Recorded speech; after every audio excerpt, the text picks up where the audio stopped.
New York City. The Rotten Apple. Weeks after the outbreak began, Operation Cobalt was enacted. A contingency plan to drop napalm on all the metropolitan cities in America and Canada, in an attempt to slow the spread of the undead. During the event, the US military had bombed all the bridges and tunnels leading in and out of the city. With a population of nearly 1.6 million as of 2010, the island quickly became the epicenter of the outbreak. Some would try to swim their way out, but would drown beneath the waves. And anybody who would try to swim across in the future would have to answer to walker-infested waters. Those who chose to take the tunnels and sewers would be crushed by debris from Operation Cobalt, or eaten alive by walkers. The massive population of the city over time would accumulate into one gigantic horde, 1 million plus strong, and would roam the city streets block by block, consuming anything in its path. Anyone left in Manhattan post-Cobalt would either have to find a way to build a boat or retreat to the upper floors of skyscrapers and build a new way of life. Many did just this. As the mega horde guarded the streets below, the survivors above were cultivating hydroponic farms, building homes, and creating zip lines between buildings for easy traversal across the city. A new form of society had begun to take shape within the heart of the Rotten Apple, but with that came some rotten faces as well. Different pockets of survivors would begin to pop up across New York in the following years, forming factions that all got along in harmony. Yeah, just kidding, they all fucking hated each other. But one of these faction leaders we would come to know as the Dama, meaning the lady in Croatian.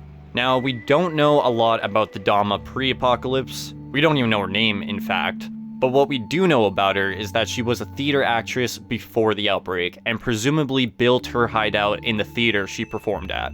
Being an actress, I imagine it wouldn't be hard for her to wrap the desperate and dangerous survivors of New York around her finger. One of these special little psychopaths we would come to know as the Croat.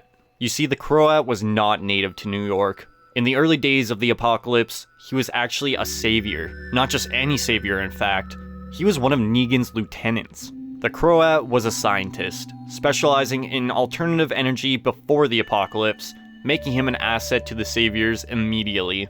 After the death of his family, he became stone cold, and the perfect soldier Negan needed. However, after the torturing and killing of a child from the kingdom, Negan would rule the Croat as too unstable, and when his back was turned, would attempt to execute him.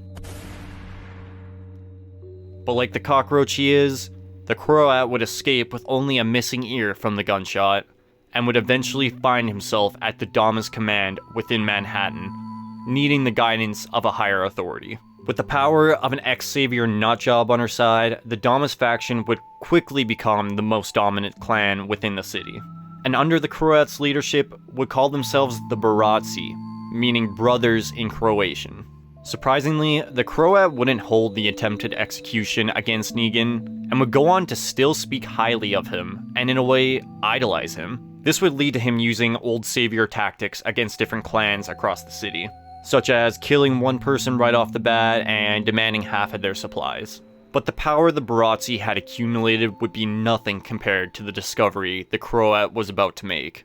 You see, one of the biggest issues for survivors within New York was a lack of power and fuel. And with the Croats specializing in alternative energy pre-apocalypse, he would quickly get to work. Following the sealing of the sewer tunnels, the dead within would begin to pile up and excrete gas from the rotting corpses.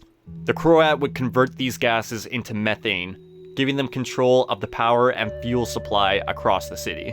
The Bratci would even go as far as to dump the bodies of their victims into the sewers as well to add to the fuel production, creating catacombs of corpses, some walkers, some not, all melting together and fusing under the extreme heat and pressure from the gas.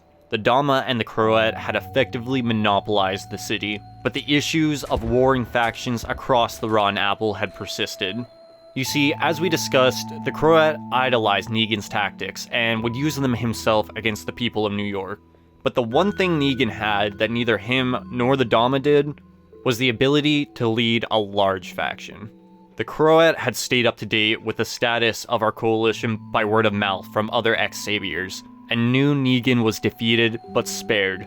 One name that kept springing up in association with Negan's defeat was the widow, Maggie Green. So as a Hail Mary, the Croat tracks Maggie down to her new community, known as the Bricks, and kidnaps her son Herschel in the dead of night, demanding she find Negan and bring him to them in Manhattan, in exchange for the return of her son, as he thinks Maggie, of all people, would know his location at all times, as she would want to keep an eye on him being a free man.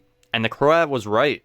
Maggie quickly tracks Negan down and lures him into Manhattan, under the guise of needing his help to take the Barotse down. Their journey is treacherous. They are chased down by bounty hunters, after Negan for a murder under the laws of New Babylon, a separate coalition of communities within Virginia apart from our core group. As soon as the two reach the city, they are basically swarmed by the Mega Horde, followed by the New Babylon marshals who followed them to the island. Escaping and meeting some relatively friendly survivors, the two are filled in on how things work in the Rotten Apple. The group is soon attacked by the Barotse, who now know Negan is in the city. But Negan puts on full display why the Croat was right to put his faith in him, as he guts one of the Barotse in front of everyone with a smile on his face. Realizing Negan is still the same man he was years ago, Maggie is reaffirmed of her mission. During their journey to get Herschel, Negan is separated from Maggie and is taken hostage by a New Babylon bounty hunter, now working with the Croat under mutual benefits. Maggie knows she won't get Herschel back if she doesn't deliver Negan herself, so she continues on with the mission in an attempt to intercept them. This leads Maggie and her new friends into the corpse-infested sewers. Great plan, guys. Their journey through is harsh, as they are forced to climb over copious amounts of bodies, not knowing if some are going to bite back or not. And on top of this, they are choking on gaseous fumes from the bodies, making them sick and delusional. The tunnels prove to be hardcore, as two of Maggie's companions are eaten alive by what seems like dormant corpses, leaving only Maggie and a child named Ginny to finish off the mission. A way out seems to be approaching, right on time, as the two can't breathe in much more of this gas, but in the darkness, something lurks.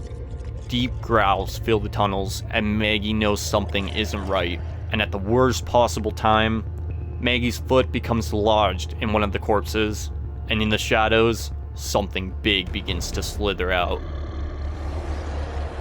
Maggie screams for Ginny to run as she is approached by the Walker King, an amalgamation of 4 walkers fused together, a result of the disgusting conditions within the sewers. This creature has a large primary body, with a small secondary body sticking out of its right torso, with a third smaller walker fused to its shoulder blades like a backpack. And for a nice little surprise, there is a 4th walker inside the stomach of the primary walker, only revealed when ripped open. How the fuck he got there is anyone's guess. Maggie is forced to fight for her life while in a haze from the gas, and comes out victorious, somehow. This thing probably should have ripped her apart.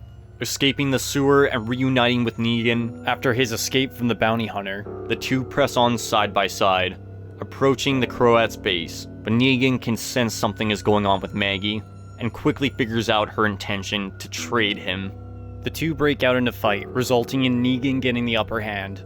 Turns out, she actually brought Negan to the trading spot, and just like that, the Croat gets his hands on him, and Maggie gets her son back. Negan is uncomfortable seeing the Croat again, but plays along as Croat is fangirling over him. It's kind of hilarious. Negan! Approaching the Dama, Negan is flattered by her as she recollects his past and the show he put on gutting one of the Barotse members. She proposes Negan is the man to unite the warring factions under one banner. It's an interesting direction to take with his character. After years of imprisonment and 2 arcs of reform, Negan has to let the monster in once again. Except this time, he doesn't want it. The Dama caps the conversation off by revealing Herschel's toe in a box. Negan, now realizing Maggie's son is in danger, is not really in a position to say no. The other biggest plotline to be resolved over future seasons is the war over gas. The New Babylon bounty hunter, Pearly, returns home after seeing Negan brought to justice, and is questioned on what he saw of the fuel production setup in the city. setting up a future conflict as societies are beginning to rebuild and fuel is becoming a requirement once again.